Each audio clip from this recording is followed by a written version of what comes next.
नमस्कार दोस्तों, इन्फ्राडोज के नए एपिसोड में आपका स्वागत है। तो चलिए शुरू करते हैं। पहली खबर की शुरुआत करते हैं हमारी फाइनेंशियल कैपिटल मुंबई से, जहां पर दोस्तों बृहन मुंबई म्यूनिसिपल कॉर्पोरेशन के द्वारा स्मार्ट पार्किंग इनिशिएटिव रिवाइव कर दिया गया है और अभी इसको लेकर उन्होंने 3 करोड़ रुपीस का बजट भी एलोकेट किया है। तो दोस्तों आप जानते हैं कि व्हीकल पार्किंग देश के अंदर one of the biggest issue है। बड़ी सिटीज में तो इशू और भी बड़ा बन जाता है और अभी इसी को हैंडल करने के लिए बीएमसी के द्वारा 2020 के आसपास स्मार्ट पार्किंग इनिशिएटिव अनवेल किया गया था, जहाँ पर टारगेट ये किया जा रहा था कि एक digital app based management system लाया जाएगा मुंबई के अंदर, जिससे कि यूजर्स को ऐप पर रियल टाइम अवेलेबिलिटी के साथ साथ ये पता चल जाएगा कि कहाँ पर उनके व्हीकल्स को वो पार्क कर सकते हैं। पर जितनी बार भी इसके लिए टेंडर्स रिलीज किए गए, अच्छा रिस्पॉन्स देखने को नहीं मिला। पर अब ऑलमोस्ट 6 सालों के बाद जो टेंडर की कंडीशंस हैं उनको चेंज किया गया है और होपफुली इस बार हमें ये आगे बढ़ता हुआ दिखाई देगा। अगली दोस्तों अपडेट दिल्ली से है, जहाँ पर दोस्तों दिल्ली के मेजर रोड स्ट्रेचेस को दिल्ली पीडब्ल्यूडी डिपार्टमेंट डीकंजेस्ट करेगा और इसको लेकर उन्होंने पूरा ब्लूप्रिंट तैयार कर लिया है। तो दोस्तों दिल्ली पीडब्ल्यूडी डिपार्टमेंट का कहना है कि इस फेज में दिल्ली के वो चौक पॉइंट्स जहां पर बहुत ही ज़्यादा ट्रैफिक देखने को मिलता है, सबसे पहले उन्हीं को टारगेट किया जाएगा, जैसे कि ITO, ring road, Paharganj, Shadipur, इस तरह के एरियाज में आपको काम होता हुआ दिखाई देगा।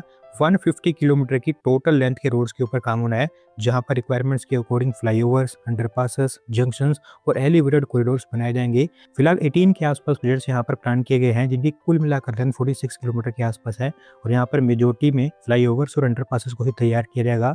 इसके साथ साथ NH48 पर एक 20 किलोमीटर का रोड, दिल्ली यूपी बॉर्डर पर भी एक एलिवेटेड कॉरिडोर को लेकर प्लान तैयार कर लिया गया है। धीरे धीरे इनके ऊपर काम होता रहेगा। अगली दोस्तों अपडेट फिर से मुंबई से ही है, जहां पर दोस्तों मोतीलाल नगर कॉलोनी का रीडेवलपमेंट प्लान अनवेल कर दिया गया है। ऐसा बताया गया है कि इस कॉलोनी को अदानी ग्रुप के द्वारा 1 लाख करोड़ रुपीस खर्च करके तैयार किया जाएगा।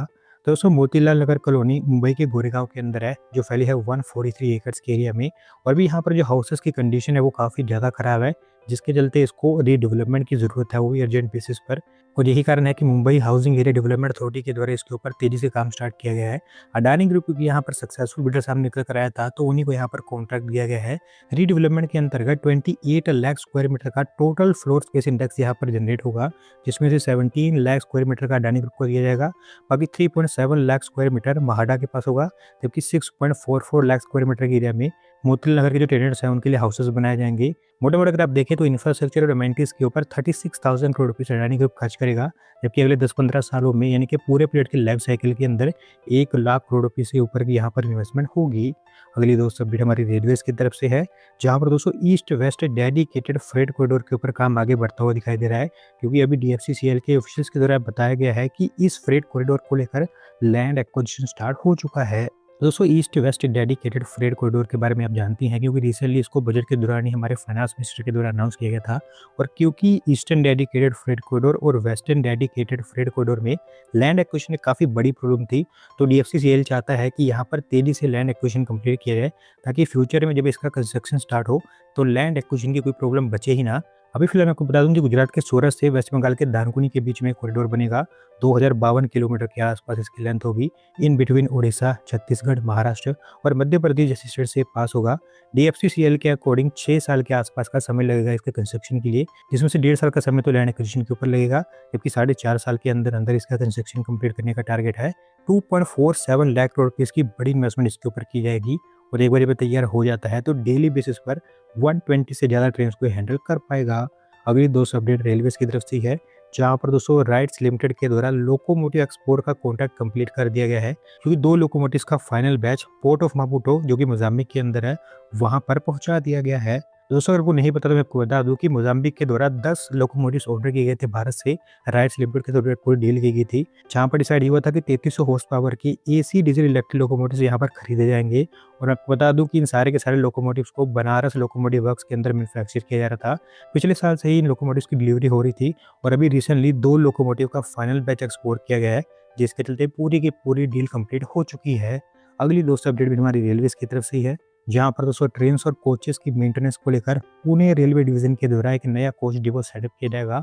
बस बताया गया है कि इसको अलांदी रेलवे स्टेशन के पास वो तैयार करेंगे। तो दोस्तों अभी फिलहाल पुणे के अंदर जो ट्रेन ओरिजिनेट या फिर टर्मिनेट होती हैं उनकी क्लीनिंग और मेंटेनेंस का काम घोरपड़ी कोच मेंटेनेंस कॉम्प्लेक्स में किया जाता है, लेकिन अभी रेलवेज के अकॉर्डिंग वो कॉम्प्लेक्स अपनी कैपेसिटी से बाहर काम कर रहा है और लगातार उसके ऊपर प्रेशर बढ़ता ही चला जा रहा है। उसी को कम करने के लिए यहाँ पर नई फैसिलिटी तैयार की जाएगी। इनिशियल प्लान के according 3 maintenance filter lines, 2 स्टेबलिंग lines और एक सेपरेट सिक लाइन भी यहाँ पर सेटअप की जाएगी। डेली बेसिस पर 100 एलएचबी कोचेस की मेंटेनेंस और रिपेयरिंग यहाँ पर हो पाएगी। इनफैक्ट जो वंदे भारत रेक्स है उनकी मेंटेनेंस भी यहाँ पर करने की बात की गई है। ओवरऑल 97 करोड़ रुपीज़ के आसपास इसके ऊपर खर्च आएगा और अभी फिलहाल इसको लेकर प्लानिंग वगैरह स्टार्ट हो चुकी है। अगली दोस्तों फिर से अपडेट दिल्ली से ही है, जहां पर दोस्तों म्युनिसिपल कॉर्पोरेशन ऑफ दिल्ली के द्वारा नैनी लेक को रिवाइव करने का प्लान दोबारा से सामने रखा गया है और इस बार उम्मीद ये है कि ये बजट हमें आगे बढ़ता हुआ दिखाई देगा।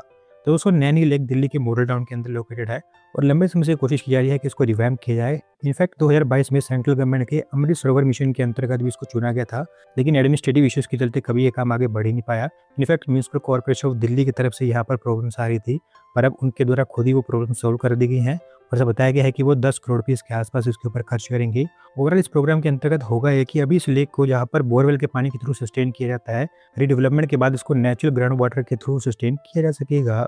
अगली दोस्तों अपडेट बिहार से है, जहां पर दोस्तों बिहार सरकार स्टेट के अंदर और कई सारे नए एयरपोर्ट्स को डेवलप करने की प्लानिंग में है और अभी फिलहाल 4 नए एयरपोर्ट्स को लेकर एयरपोर्ट अथॉरिटी ऑफ इंडिया के द्वारा प्री फिजिबिलिटी स्टडी कंडक्ट कर ली गई है। तो दोस्तों थोड़ा सा आपको मैं डिटेल में बताऊं तो इनमें से एक एयरपोर्ट तो गोपालगंज के सबैया में बनेगा, एक ईस्ट चंपारण के मोतिहारी में, जबकि एक सारण के छपरा के अंदर और आखिरी वाला एयरपोर्ट भागलपुर के अंदर बनता हुआ दिखाई देगा।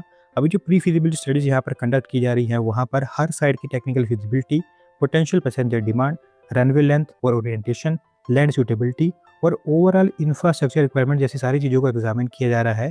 और अभी जो स्टडीज़ यहाँ पर निकल कर आएंगी उन्हीं के बेसिस पर इन एयरपोर्ट्स की डीपीआर तैयार होगी और उन्हीं के बेसिस पर हमें पता चल पाएगा कि यहाँ पर एयरपोर्ट बन पाते हैं या फिर नहीं।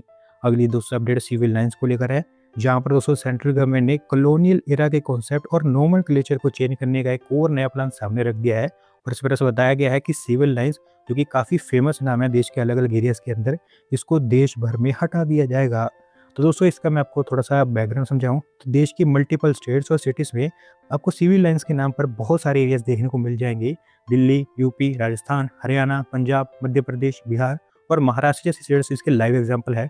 इनफैक्ट यूपी के प्रयागराज का सिविल लाइन्स तो काफ़ी ज़्यादा फेमस भी है और ये जो सारे के सारे नाम है ये ब्रिटिशर्स के द्वारा दिए गए हैं और उनके द्वारा इस्तेमाल किए जाने वाले ये one of the most used names माने जाते थे। मेनली इन एरियाज को एक्सक्लूसिव इनक्लेव्स के रूप में तैयार किया जाता था, जहाँ पर सीनियर कॉलोनियल ऑफिसर्स रहा करते थे। पर अभी भारत सरकार कॉलोनियल एरा की जो लेगेसीज या फिर जो कॉन्सेप्ट्स हैं उनको मिटाने में लगी हुई है, तो उसी के अंतर्गत सिमिलरली इनकी भी रीनेमिंग की जाएगी। आज की दोस्तों आखिरी अपडेट आंध्र प्रदेश से है, जहाँ पर दोस्तों आंध्र प्रदेश के नेल्लोर डिस्ट्रिक्ट के अंदर डगाडर्थी एयरपोर्ट को लेकर लैंड एक्विजिशन काम तेजी से निपटाया जा रहा है और भी ऐसा बताया गया है कि जून जुलाई के आसपास इसके पहले फेज को लेकर कंस्ट्रक्शन स्टार्ट हो जाएगा। दोस्तों डगाडर्थी airport most probably Andhra Pradesh का 8वां एयरपोर्ट होगा, जो फैला होगा 1332.8 एकड़ के एरिया में।